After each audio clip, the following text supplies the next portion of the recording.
Hey everyone, this is Tony, and this is Real Estate Investing and Landlord News.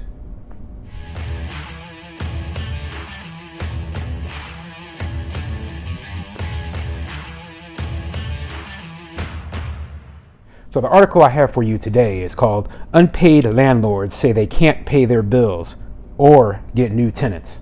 Now this is something I've been saying for a long time. Simply put, landlords are struggling during this eviction moratorium, and we will not make it unless we get direct compensation from the federal government. They just can't throw an eviction moratorium out there and then expect that we'll still be able to pay our bills. We'll still be able to pay our property taxes. It's not like they're waiving our property taxes, waiving our utility payments, waiving our insurance payments, or any of our other costs. We still have to pay our bills. And if we don't get help as soon as possible, we're just going to fail. So this article comes from Newsday.com, and it really goes over the total subject. So let's get into it. A moratorium on evictions is forcing small landlords on Long Island to run up credit card balances, take out loans, and default on their bills. Can you imagine having to take out a loan or run up your credit card just so that you could pay a mortgage so that someone else can live in your property for free? That's stupid. Sheriffs on the island haven't carried out residential evictions since March. That's March of 2020, so that's 11 months, when the state began curtailing court activity in the early days of COVID-19. With the virus straining many industries, thousands of Long Islanders have lost jobs and are struggling with basic expenses like rent. The government passed policies and bolstered benefits designed to protect renters. Only a fraction of that relief has reached landlords, and some small property owners are reeling. Yeah, they didn't decide to focus the stimulus onto the actual people who own the properties. Instead, what they did was they gave money to the tenants, hoping that the tenants would then use that money to pay their rent. And in many cases, they didn't. So the landlords just got stiffed and are just out of luck. You don't have a lot of cushion. If you're relying on the extra $1,000 or $1,500 a month from renting out a finished basement or attic, and that suddenly goes away because your tenant can't afford to pay, you don't have a lot of cushion, said Lawrence Levy, executive dean at the National Center for Suburban Studies at Hofstra University. When something goes south for them, it hits very quickly, very hard. And that's what I've been saying all along. Simply put, if you have one tenant that's not paying their rent and you have a house, then you won't be able to make your mortgage payment. It's that simple. Landlords are going to be struggling just because of that alone. Thousands of households on Long Island would be facing eviction if not for state and federal moratoriums, according to Vivian Storm, spokeswoman for the nonprofit legal group Nassau Suffolk Law Services.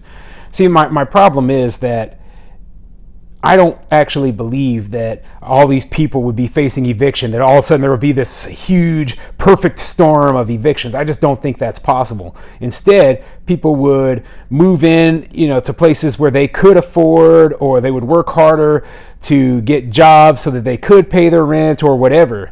Instead, they are basically abusing the landlords, taking our money and doing whatever with it. Some people are getting paid more on unemployment than they were when they were working. And on top of that, they don't have to pay their rent. This is just a big payday for people who know how to abuse the system. Now, I'm not saying that's what's true in all cases, but there are too many cases where that is true. Storm noted that COVID-19 has likely left senior citizens vulnerable, as well as other groups disproportionately impacted by the pandemic, including lower income communities and people of color. See, they always try to throw that in there, so that they can make it seem like, oh, well, this is all a race issue. And the truth of the matter is, many landlords, such as myself, are minorities. I'm black, so you're hurting black people when you're not paying your rent. You're not just hurting some rich person off somewhere. I'm a real person too. There is limited data on how the pandemic is impacting property owners and which types of landlords are most vulnerable. An estimated 30.43% of adults in the metro area are behind on rent, according to January 6, 18 Households Pulse Survey, the most recent data released by the U.S. Census Bureau. The Association for a Better Long Island, which represents large institutional property owners, stopped surveying its members when they reported returning to relatively standard rent collection rates in August, Executive Director Kyle Strober said. So, yeah, the big landlords, the ones who are institutional landlords, they're doing just fine. They have processes and procedures in place that really help them. But the problem is the small landlords, and the small landlords make up the grand majority of landlords. We own more rental units than every institutional investor by far. We own probably 3 or 4 times as many as institutional investors, and we're just small landlords, people who own under 50 units. And we're the ones who are really struggling through this. The most vulnerable landlords. Smaller landlords are more likely to have had their rental income reduced, according to Moody's Analytics chief economist Mark Zandi's estimations. He said these property owners tend to have cheaper rents and therefore be occupied by lower income tenants and by people who have been more vulnerable during the pandemic. Exactly what I just said. The Toro Law Center's Senior Citizens Law Program, a nonprofit initiative that helps older Long Islanders with a variety of matters, has fielded a 30% increase in landlord clients, according to senior staff attorney Denise Marzano Doty. So, yeah, we've got landlords going up to nonprofit initiatives to get help because they are struggling so badly due to these eviction moratoriums. I mean, what is their goal here? Do they want to, they're choosing winners and losers. They're saying landlords are the losers, tenants are the winners. Tenants can stay in their property for free for as long as they want, but landlords still have to pay the bills. This is a perfect example of government overreach. And small landlords may be more intimately involved with their tenants' lives. Long Islanders who rent out part of their primary home feel more pressure as human beings to help, according to Levy.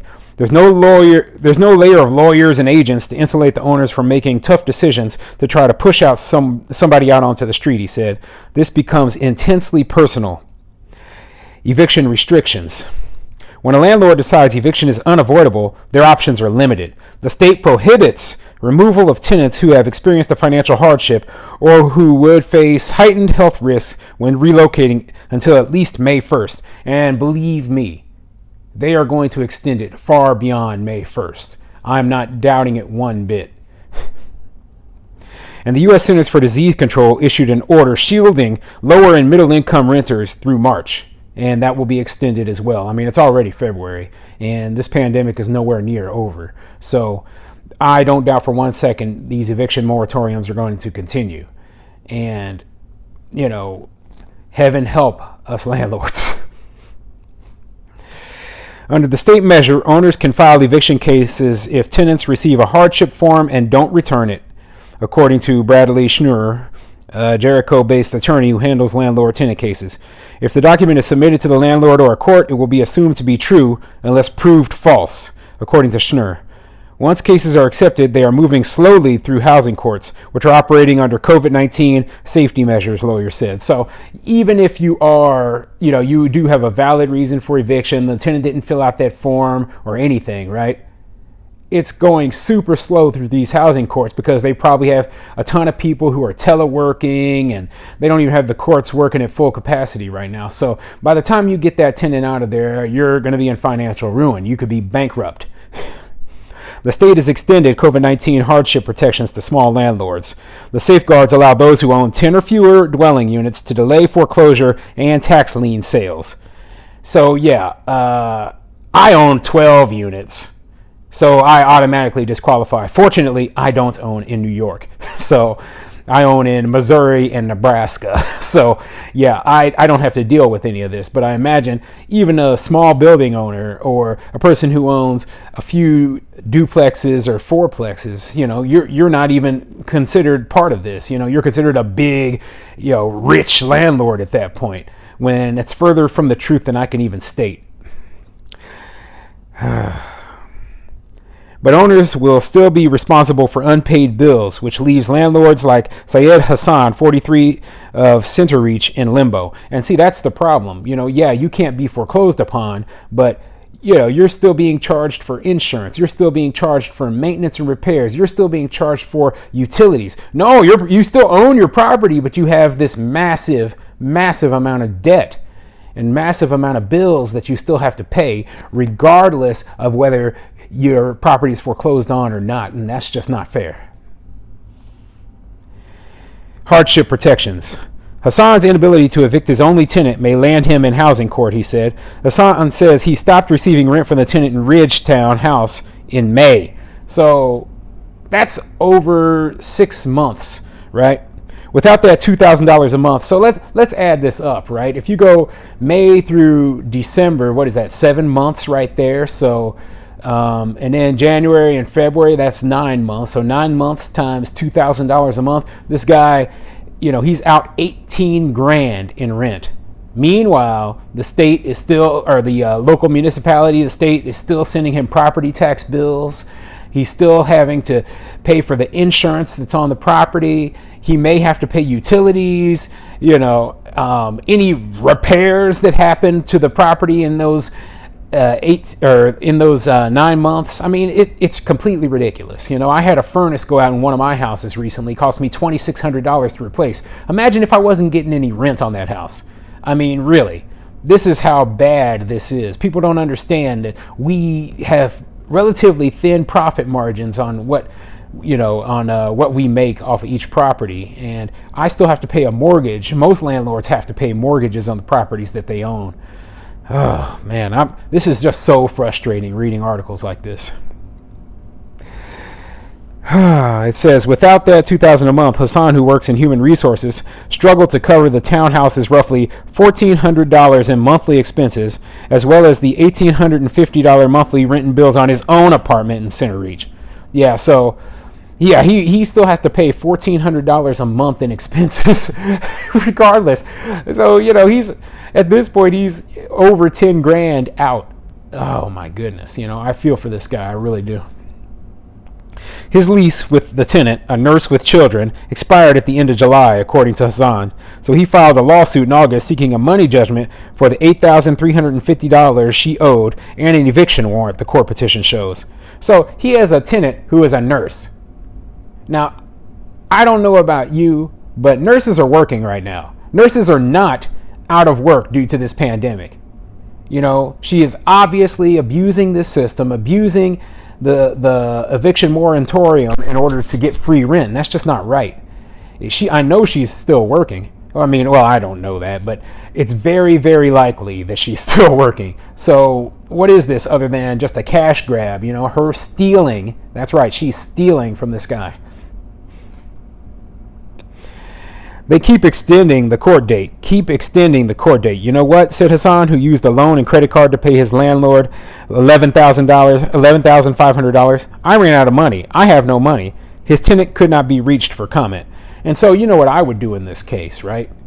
Yeah, the eviction courts are closed right now, but I would take her to small claims court and sue.